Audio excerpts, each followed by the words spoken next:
The winter winds on the frontier were cruel enough to flay a man alive, yet they carried an eerie silence, one that came only after death had visited a place. That was the silence that hung over the narrow pass, where a wagon caravan should have been rumbling along the old trade road. Instead, the snow lay torn open, darkened with the terrible smear of violence. Broken wheels jutted like bones, canvas covers hung shredded, and the horses lay stiff where they had fallen. This was the aftermath of a massacre, swift, merciless, and complete. But appearances were deceiving. In that broken landscape, hidden beneath a collapsed wagon and a drift of powdery white, one survivor breathed. The girl, no older than 22, was curled beneath splintered timber, half frozen, yet stubbornly alive. Her hair, once neatly braided, was now tangled with ice. Her cloak, embroidered with a crest no one on the frontier would recognize, was torn but unmistakably fine. And her hands, pale and delicate, were scraped raw from clawing her way out of the wreckage before the cold forced her into stillness. Hours earlier, she had not been a refugee in the wilderness. She had been Lady Eveline von Harrow, heir to a European barony, traveling west under hired protection to inspect investments her family held in the expanding American territories. The wagon train had been assembled for her sake. A discreet escort, equipped to keep her identity hidden, but someone must have known. Bandits, outlaws, rivals who feared European nobility meddling in frontier affairs. Whoever they were, they fell upon the caravan like wolves. Eveline remembered only chaos, gunfire, screams, the frantic shouts of the guards urging her to run. A blast that threw her sideways just as she reached for a horse's reins. The sound of something heavy collapsing, and then darkness and cold. When she awoke, the storm had nearly buried the ruined wagons, and silence pressed against her ears like a weight. She tried to stand, but her right leg buckled. She crawled, dragging herself toward what she thought was the direction of the road. But the blizzard was relentless, and each breath felt like swallowing needles. She was too weak, and the cold began to lull her into a sleep that was far too comfortable. She might have died there, quietly, anonymously, swallowed by the storm, if not for the stubborn routine of a man who should have stayed home that day. Miles away, in a modest cabin at the edge of the timberline, Jonas Whitlock saddled his horse with the weary resignation of a widower who had long since stopped caring whether the world needed him or not. He was a man built from long hours of ranch work, broad-shouldered, steady-handed, with a gaze that always seemed fixed on something just out of reach. His wife Mary had been gone for 2 years, taken by pneumonia the winter after their newborn failed to survive a harsh storm. Since then, Jonas's life had narrowed. Tend the cattle, mend the fences, cut the firewood, sleep, repeat. Speak only when necessary. Smile even less. This morning was supposed to be like any other. He planned to check the high ridges for strayed cattle, then return before the storm worsened. But fate had replayed old habits in his bones, habits Mary had taught him. She used to insist they look out for travelers lost in winter weather, saying, "What we give the road comes back to us in kindness." Jonas no longer believed in such comfort, but habit was habit. He rode the ridge 1 extra hour, scanning the whitened pass, and then he saw it. Not movement at first, just a shape that looked wrong, too smooth to be debris, too dark to be ice. He approached cautiously, hand on the rifle at his saddle. The wind whipped at his coat, and his horse snorted uneasily. As he drew closer, he recognized the remnants of a wagon, then bodies, then, God help them, an entire caravan slaughtered and left to freeze. Jonas dismounted and moved quickly, checking for any signs of life. Experience told him he would find none. He had seen wagon attacks before. They all ended the same way.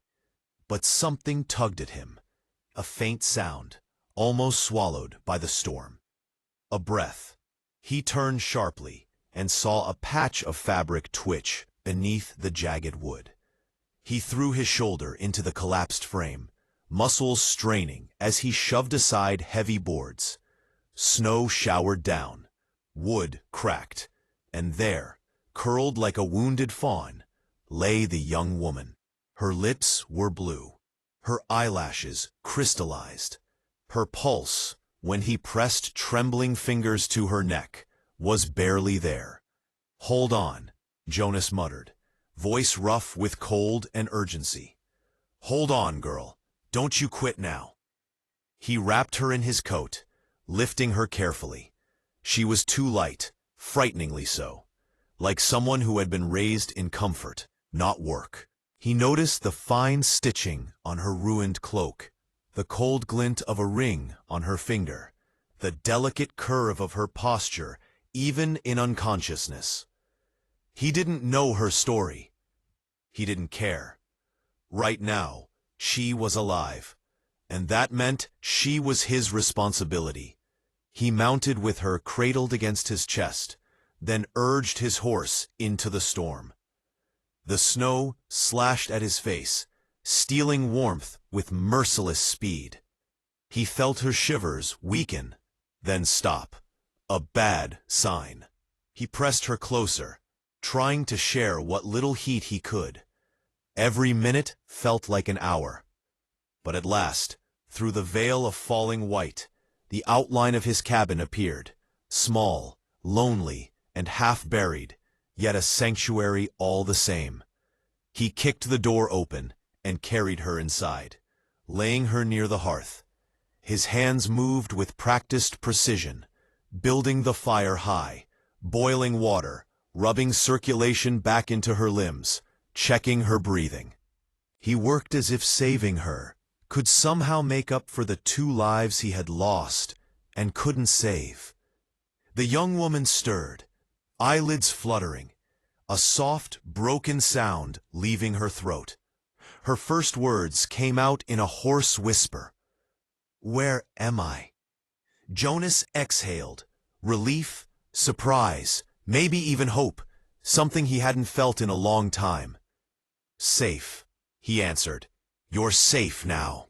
What he didn't know, what he couldn't possibly know, was that the woman lying on his floor was not just a survivor. She was a Baroness, and saving her would change the rest of his life. That was the first sensation that returned to Evelyn von Harrow. Warmth, thick and enveloping, as though someone had lifted her from the grasp of death and carried her back into the living world. For a long moment, she floated between awareness and memory. Her eyelashes were still crusted with ice, her limbs heavy, but the biting cold had receded. A soft glow pressed against her eyelids. Firelight. She recognized it even before she opened her eyes. When she finally blinked the darkness away, she found herself staring at a low wooden ceiling, stained with smoke from years of winter fires. The air was rich with the smell of pine resin, boiled water, and the faintest trace of leather. She tried to lift her head, but a sharp pain flared in her leg and ribs. A small gasp escaped her. Instantly, a voice answered. It was a deep voice, rough, low, shaped by solitude and silence, rather than cruelty. Evelyn turned her head and saw a man kneeling beside the hearth. placing another log onto the flames. He rose slowly, brushing ash from his hands as he approached. Her first thought was that he looked carved from the wilderness itself. Broad shoulders, a coat lined with fur, a face the winter wind had sculpted into hard lines, and eyes, gray, steady, unreadable, like a storm that had calmed but never disappeared. He knelt beside her without hesitation, checking her pulse with practiced care. His fingers were calloused but gentle, and she flinched not from fear, but from surprise. "How long?" she whispered. "How long have I been here?" "Since yesterday evening." He set a hand lightly on her shoulder to keep her still. "You were half frozen when I found you. Wouldn't have lasted another hour out there." Evelyn swallowed, the memory of snow and screams returning like a broken tide. She forced herself to breathe slowly, not letting her voice shake. "The caravan." "Gone," he said quietly. "I'm sorry." She closed her eyes. Even though she had suspected as much, hearing it confirmed felt like a blade sinking deeper into her chest. 27 people had traveled with her. Drivers, guards, 2 servants, a translator, and men hired specifically to keep her identity hidden. Dead. All of them. She drew in a trembling breath. Was I the only one? "As far as I could find." His voice softened. Not with sympathy, but with sincerity. "If there'd been any other breath in that snow, I would have heard it." Evelyn opened her eyes again. He wasn't lying. She could tell. His honesty was heavy, solid, and almost comforting. Only then did she notice the blanket covering her. A thick wool one, patched but warm. Beneath it, she wore only her shift and the remnants of her fine undergarments. Her outer clothes, torn and blood-stained, lay neatly folded on a nearby chair. "You undressed me," she said. Not accusatory, simply stating fact. He didn't look flustered or defensive. Only what was soaked and frozen. "Wouldn't have saved you otherwise." Then, almost reluctantly, he added, "I kept my eyes closed where it mattered." Something about his straightforwardness eased the heat rising to her cheeks. This was not a man who dealt in impropriety. He did what needed doing, and nothing more. She studied him again, her eyes adjusting to the warm glow of the room. His cabin was small, but meticulously kept. A sturdy table, 2 chairs, shelves lined with hand-carved boxes, tools hanging in perfect order, and a rifle resting on a wall peg. The bed she lay upon seemed to be the only one in the cabin. "Where did you sleep?" she asked. He shrugged. "Chair by the fire." Didn't need much. Silence settled between them. Strange, but not uncomfortable. Finally, she gathered her courage. What is your name?" "Jonas Whitlock." The name suited him. Simple, solid, unadorned, with no need for declaration. "And yours?" he asked. Her lips parted. Instinct urged her to speak her true name, her title. But the attack on the caravan had not been random. Someone had targeted her. If the killers were still searching for her, if they had been paid to ensure she never reached her destination, then revealing who she was could put Jonas at risk. Not to mention the strange safety she felt in anonymity. For once, she was not the Baroness, not the heir, not the diplomatic figure every movement assessed by politics. She was simply a woman whose life had been saved by a stranger. After a small hesitation, she answered, "Eveline. Just Eveline." He accepted that without question. No curiosity, no suspicion. Just a nod, as though names were simply functional tools. "You should eat," Jonas said, rising. Have to build your strength back. He ladled broth from a pot hanging near the fire. The smell of herbs and wild rabbit filled the room. A humble meal, but warm and alive, and somehow it reached deeper into her soul than any banquet she'd tasted in Europe. When he helped her sit up, she hissed at the pain in her leg. His hands steadied her, not lingering, not hesitant, just reassuring.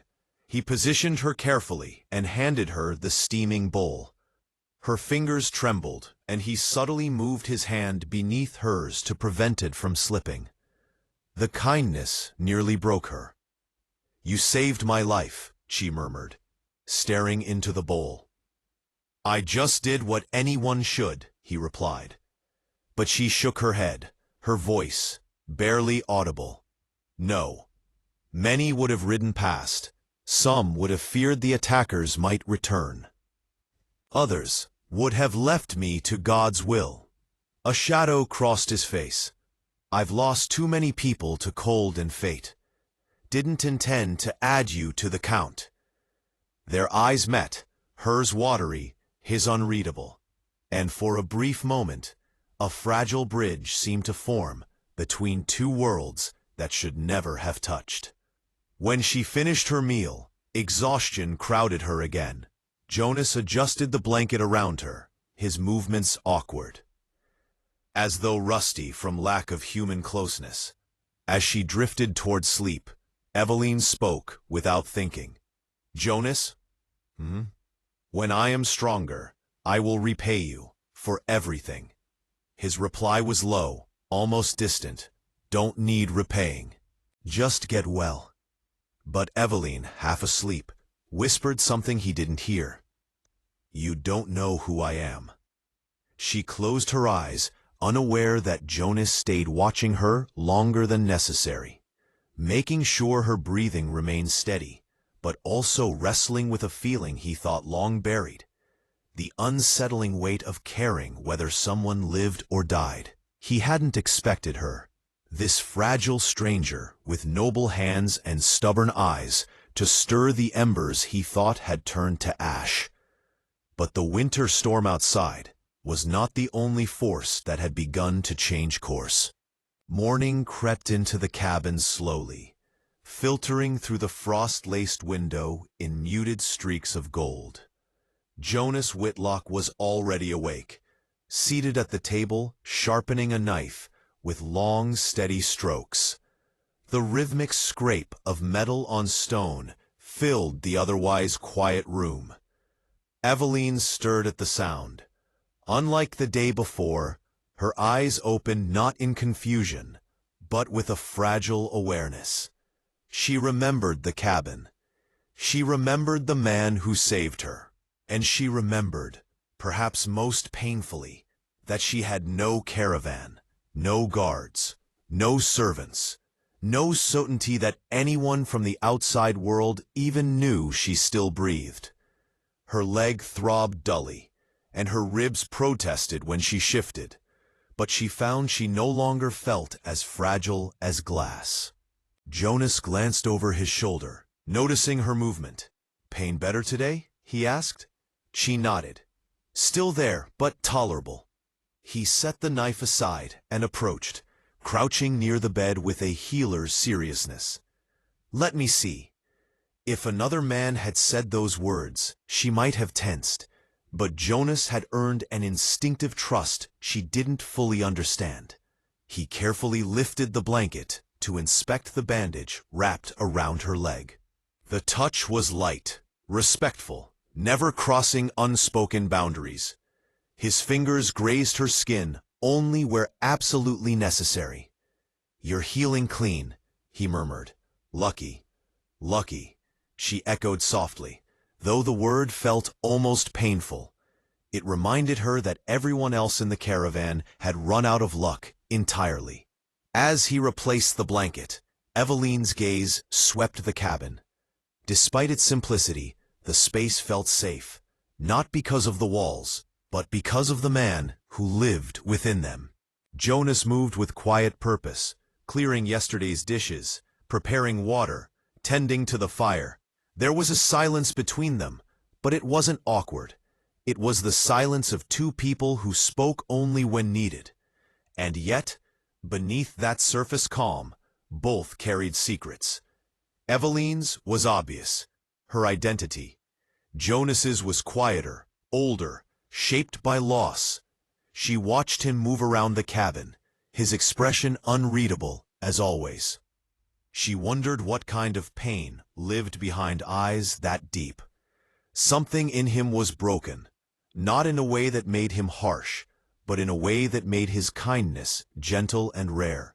Her voice cut through the stillness. "You live here alone?" He paused with his back half-turned.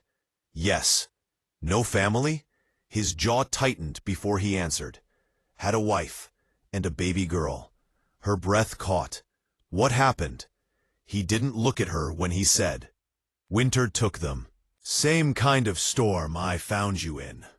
Silence settled thickly. "I'm sorry," Evelyn whispered. "Nothing for you to apologize for." But she could hear the quiet ache under his words, could almost feel the ghost of grief that clung to the walls.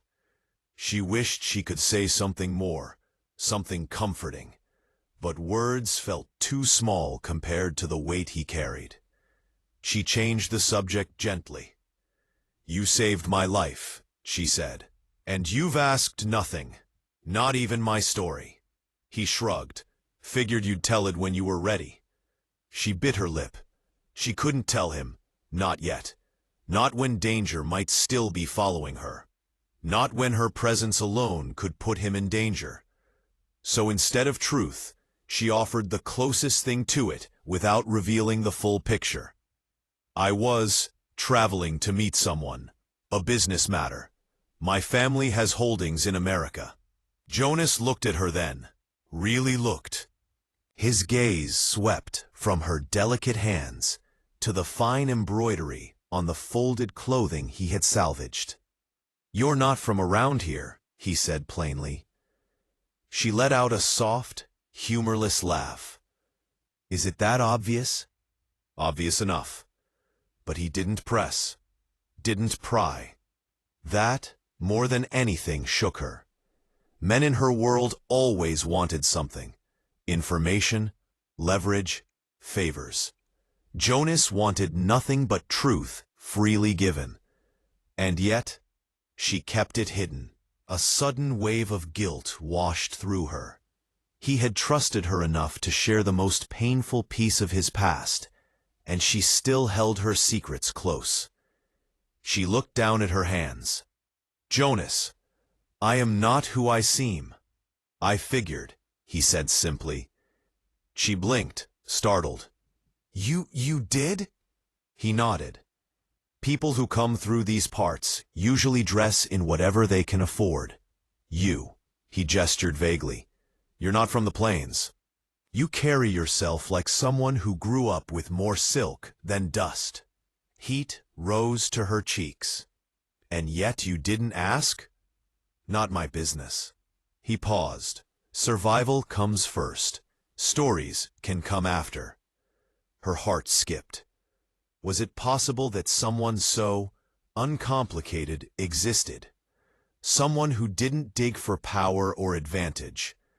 She looked at him differently then, seeing not just the ranger who rescued her, but the quiet strength beneath his scars.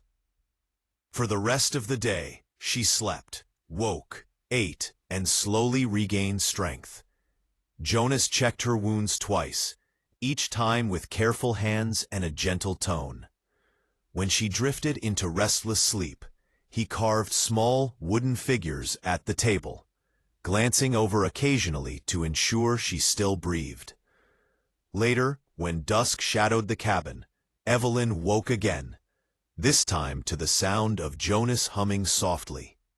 It was barely a tune, more like the ghost of a melody, but it softened the hardness of the room.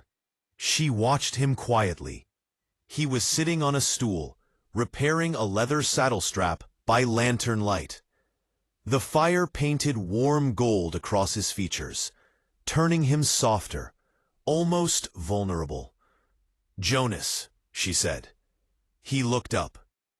"Why did you bring me here? Why risk yourself?" He hesitated, not because he didn't know the answer, but because the answer carried weight. Because leaving you would have meant accepting death where I didn't have to. I've done enough of that. Emotion tightened her throat. She had crossed oceans, commanded entourages, spoken before nobles and bankers, yet nothing they had ever said to her held the quiet power of Jonas Whitlock's honesty. She shifted slightly and winced.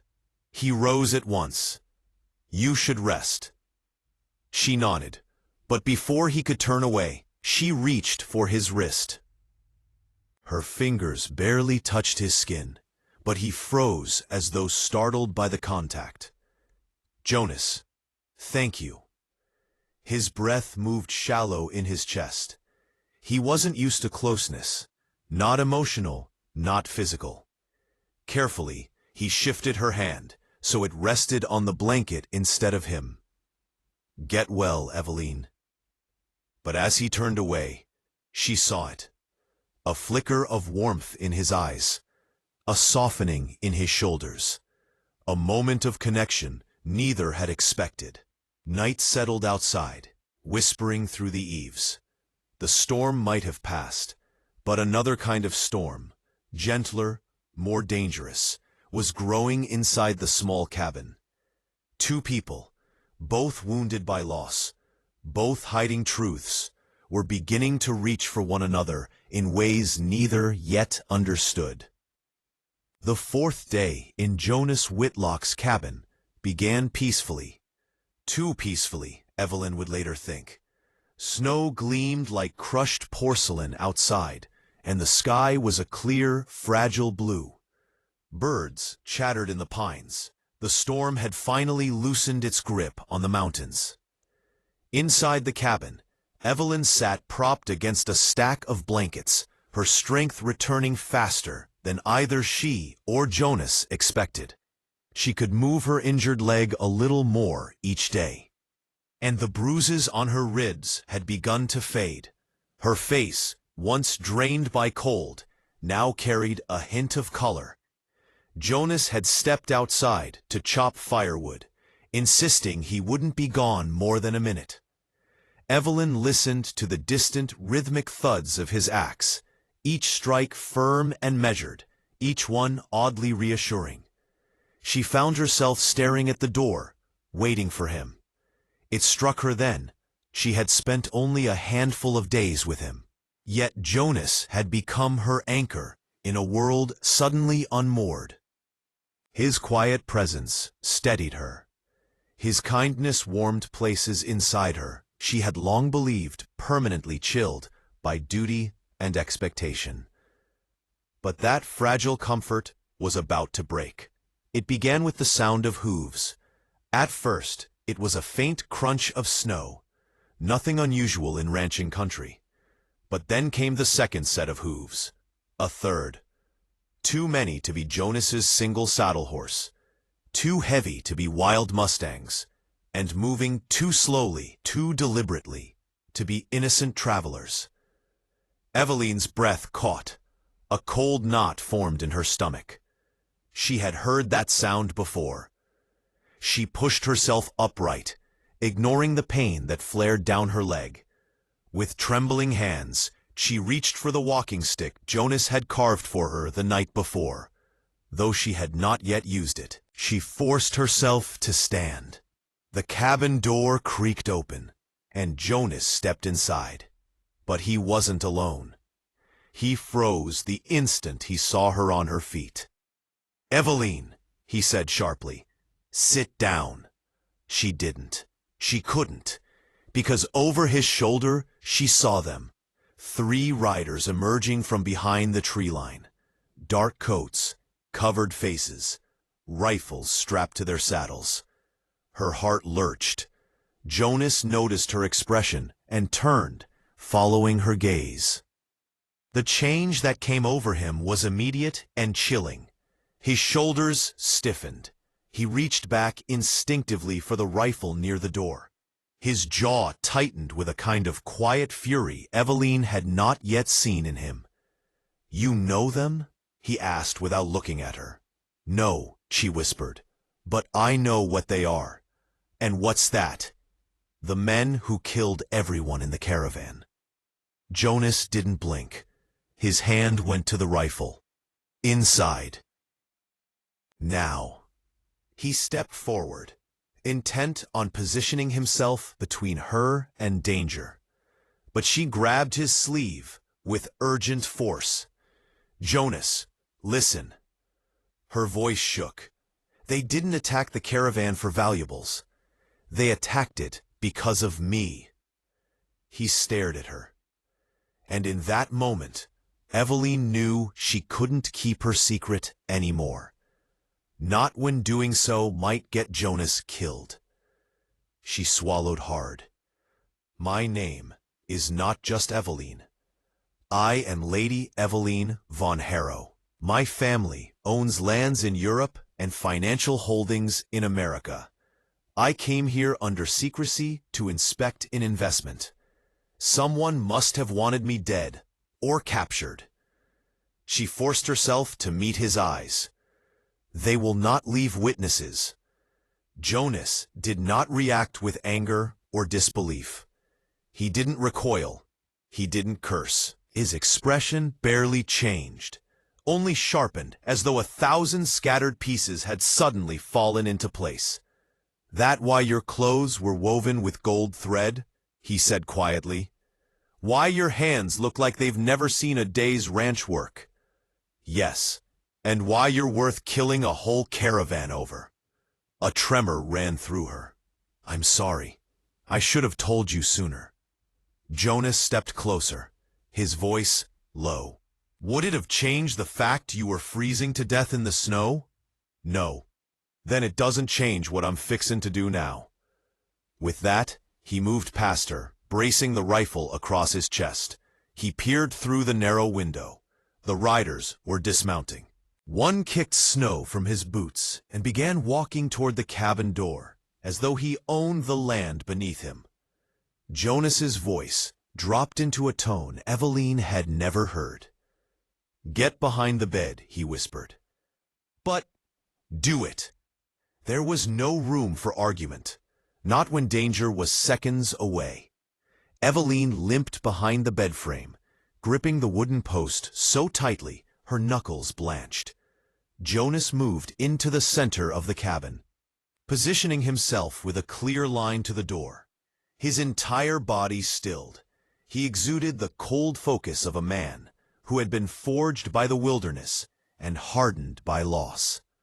Then came the knock, a slow, deliberate pounding that wasn't a request, more a warning. Jonas lifted the latch with his free hand, but didn't open the door fully. He cracked it just enough to look out. "What's your business?" A low voice answered, rough and confident. "Lookin' for someone. Small caravan got hit couple days back." "You see anything?" "No." "You sure? Tracks lead right past your ridge." Jonas didn't blink. "Blizzard wiped most tracks clean. Haven't been near the pass." The man leaned forward, and through the crack of the door, Eveline could see the glint of a revolver beneath his coat. "Mind if we come inside? Warm up a bit?" Jonas's jaw flexed. "I do mind." An uneasy silence thickened the air. Then the stranger smiled, a rotten, dangerous smile. "Funny thing. Rumor in the saloon says there was a girl travelin' with that caravan. Important girl. Expensive girl." Jonas's grip tightened on the rifle. "Hope you ain't hidin' anyone," the man added, voice dripping with mock friendliness. "Wouldn't want trouble to find you." Jonas stepped fully into the doorway and stared the man down. His voice dropped an octave. "This cabin ain't got room for trouble." For a heartbeat, neither moved. Snow drifted around them like falling glass. Then the man sneered and stepped back. "We'll look around. If we find anything, we'll stop by again." He turned toward his horse.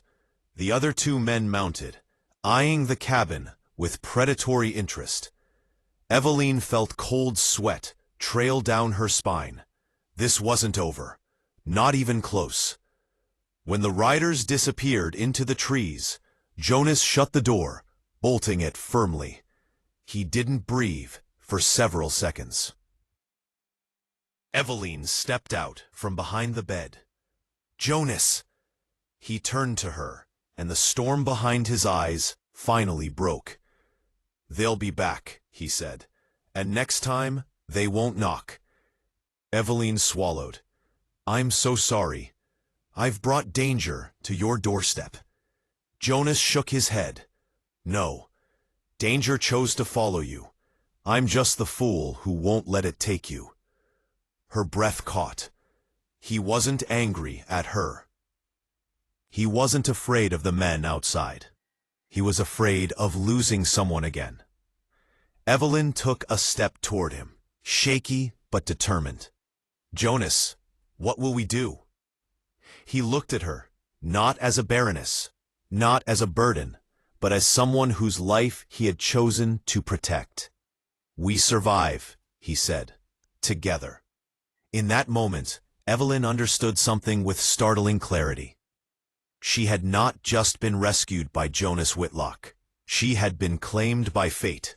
And now danger would have to go through him to reach her. The blizzard that had stalked the mountains days earlier had finally receded, leaving behind a world of sparkling white and crystalline trees. Birds chirped tentatively, and the wind whispered through the pines like a soft exhalation. But inside Jonas Whitlock's cabin, the air was thick with tension. Every shadow seemed suspect. Every creak of wood, every distant sound, carried the possibility of returning danger. Eveline von Harrow, now stronger but still fragile, moved carefully around the cabin, testing the strength of her leg. She still had bruises and scratches, but her breathing was steadier, her posture more upright. The journey from unconsciousness to awareness had been harrowing, but the danger was far from over. Jonas had been correct. The bandits would return. Perhaps not today, but soon, and Eveline's life, and Jonas's, depended on careful planning. Jonas sat at the table, rifle across his lap, eyes narrowing at the horizon. He had been awake most of the night, listening for the slightest sound, calculating potential approaches, remembering every detail of the attack on the caravan. Finally, Eveline spoke. "Jonas, I cannot stay hidden forever. They'll keep looking for me. We need help." Jonas's jaw tightened. "Help comes with risk.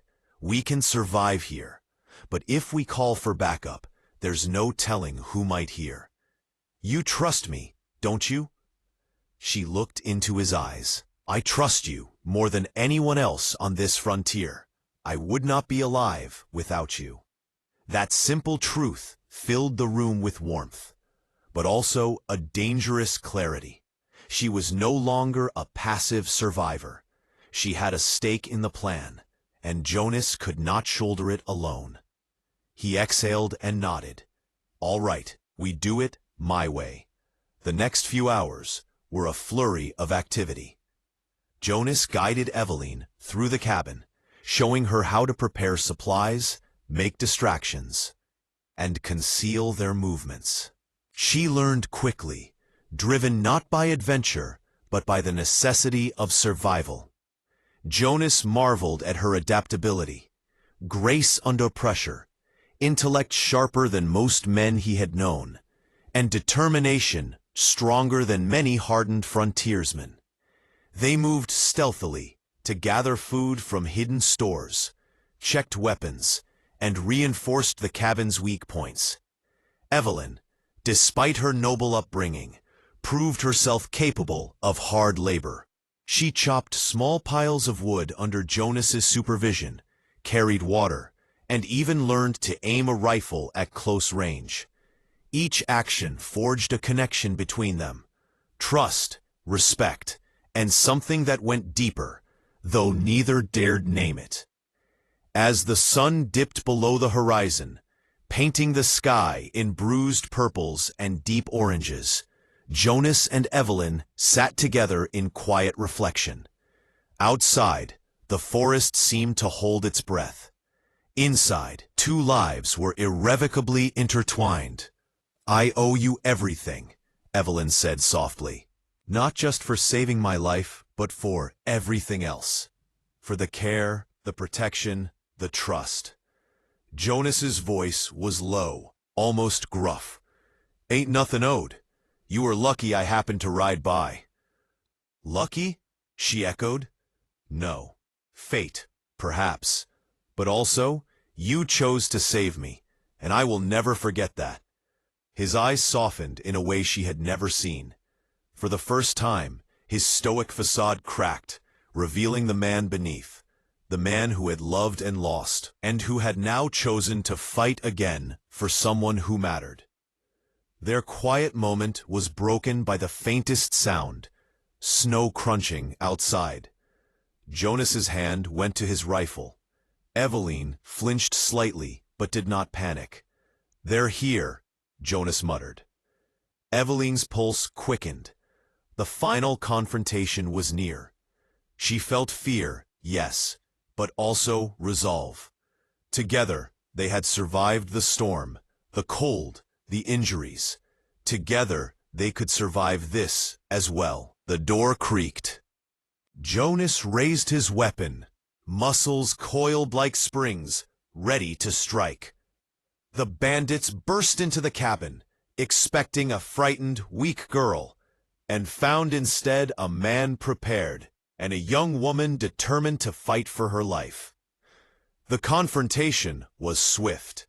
Jonas's experience with firearms, strategy, and survival proved superior to the attacker's reckless aggression. Evelyn, armed and alert, aided him in ways that surprised even her, aiming, distracting, and acting decisively. Within moments, the threat was neutralized. The attackers were routed, fleeing into the mountains, defeated not by luck, but by preparation, intelligence, and courage. When the cabin fell silent again, Evelyn sank into a chair, exhausted but alive. Jonas lowered his rifle and exhaled deeply, the tension slowly leaving his body. He looked at her, not as a baroness, not as a burden, but as a partner, a fellow survivor, and something more profound that neither had fully acknowledged yet. She reached for his hand, the gesture simple but loaded with meaning. "Thank you," she whispered. "For what?" Jonas asked, though his voice betrayed the weight of emotion he rarely showed. "For trusting me, for saving me, for letting me survive." He squeezed her hand, a rare smile flickering across his face. "Didn't do it for thanks. Did it because I had to, and because I couldn't leave you out there." The following days brought more visitors, messengers from Evelyn's family, authorities alerted to the attack, and loyal escorts sent to ensure her safety. Jonas guided her through each encounter, providing strength, advice, and unwavering support. The moment her identity was revealed to the proper authorities, she faced the astonishment of her world. A baroness saved by a widowed frontiersman from a snow-covered wilderness was a tale no one expected. Yet through it all, Evelyn remained grounded in what mattered most: Jonas. Titles, lands, and wealth were secondary to the man who had shielded her, nursed her, and stood by her when danger threatened. He had no desire for wealth or titles. He only wanted life to continue, with the woman he had saved by his side. In the quiet aftermath, Evelyn made a choice. She would honor her family's wishes regarding her inheritance and status. But she would do so without forgetting Jonas, the man who had shown her the raw, unvarnished value of life, courage, and loyalty. She would return home, but the memory of the cabin, the snow, and Jonas would remain. Before she departed, she turned to him, eyes shining with gratitude and something deeper, something that words alone could not fully convey. "Jonas," she said softly, "this isn't goodbye. I'll never forget what you did for me. And I hope one day you'll let me repay your kindness. Not with money, not with titles, but with my life, if you'll let me." He looked at her, and for the first time in years, allowed himself a full smile. "Eveline, you don't owe me a thing. But maybe someday we'll see where life takes us. Together." Snow swirled gently outside the cabin, reflecting the soft light of the hearth. Inside, two lives, one forged in privilege, the other carved by hardship, had been irrevocably intertwined. What began as survival in the face of death had grown into trust, respect, and the possibility of love. The frontier remained wild, unforgiving, and dangerous. But within the cabin, Eveline and Jonas had found something even more precious: each other, and the chance to start anew. The story concludes with the survival, revelation of Eveline's true identity, and the beginning of a bond that promises more than just safety. It promises a future together, shaped by courage, honesty, and the transformative power of human connection.